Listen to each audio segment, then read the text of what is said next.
sip on this. That's what So, Kelvin, you're doing a lot of training at King's MMA these Yes. days. Why do you like that spot? Why is that a good fit for you?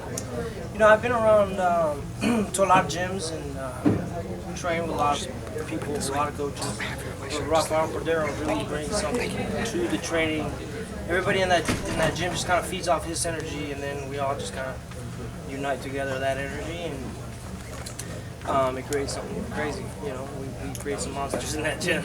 Well, there's always been kind of a very spiritual angle to his method of teaching as well. Yes. Is that something that you connect with?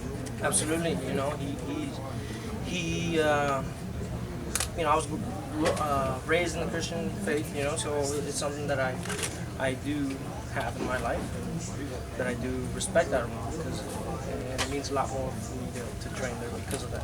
You seem to really be embracing your Latino side lately, Yeah. much more. Why is that, or does it just seem that way to us and you've always been like that? It's a little bit of both. Now that I've been able to travel and kind of learn my way around Latin America, you know, I embrace it now, and the Latin people have treated me tremendously well, so I want to represent them and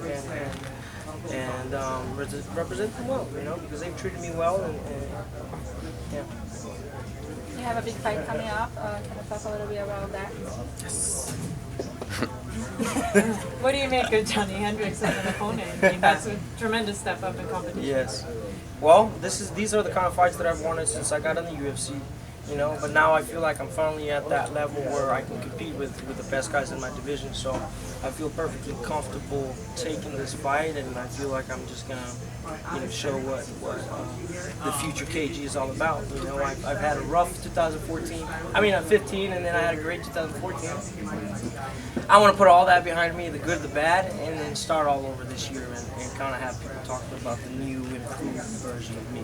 You know there's going to be jokes about you guys making weight. I mean, Yeah, you're of ready for course. that, right? Yeah, of course, I'm ready. With all that in the rearview mirror, though, I know you've been honest about mistakes you made before, stopping off to eat tacos on the way to the weigh-in and stuff like that, or maybe that was your coaches telling me that. But what do you think it was that was keeping you from doing it the right way before? Why do you think something has switched over where it won't be an issue? Just lack of knowledge. You know, before I ever got in the UFC, I was just a little kid.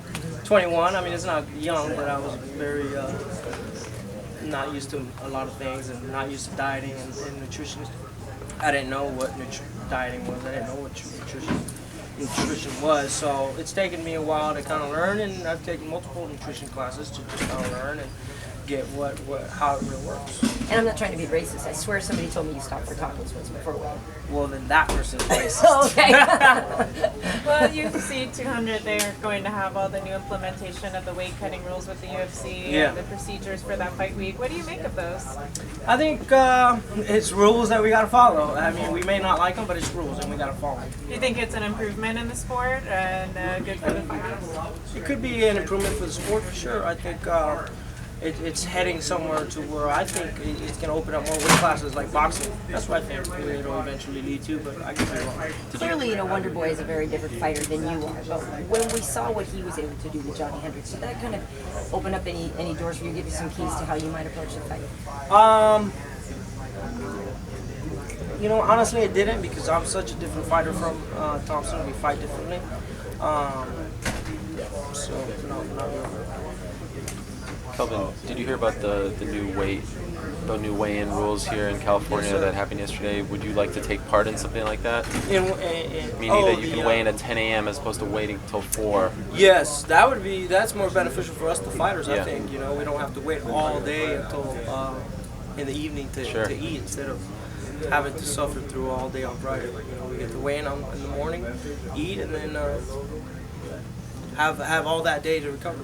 And with regards to the new rules that will be coming into play come July, do you wish that there was maybe a process in play where they would approach you guys and be like, okay, what do you feel comfortable with? Maybe 8%, maybe 9%, maybe 10% of your body weight? Perhaps a discussion as opposed to, okay, these are the rules. You know, I think we shouldn't even be talking about it at all, honestly. Okay, it's not necessary. I don't think so, no. Okay. But like I said, it's rules that we gotta follow, and we just gotta put up with it. Really, that's how I feel with it. Will you be working with a nutritionist for this So fight? George Lockhart is the guy that I worked with last time, and that's what working with this time as well. So one of your former opponents, Tyron Woodley, finally getting that title shot. Yeah. What do you make of that? Well, if I was an analyzer or someone from the media looking from the outside in, you know, his last win was against a top 15 guy a year and a half ago. And his last fight before that was against Carlos Condit, I believe, you know? So, I mean, his last one was a split decision win against a top 15 guy a year and a half ago or longer. So, I don't know if that makes sense, but But you discount the win over Carlos Condit? no. Absolutely. But do I think he deserves a top shot? Probably not right now. Do I think he needs to beat somebody like Rory McDonald, somebody like Damian Maya?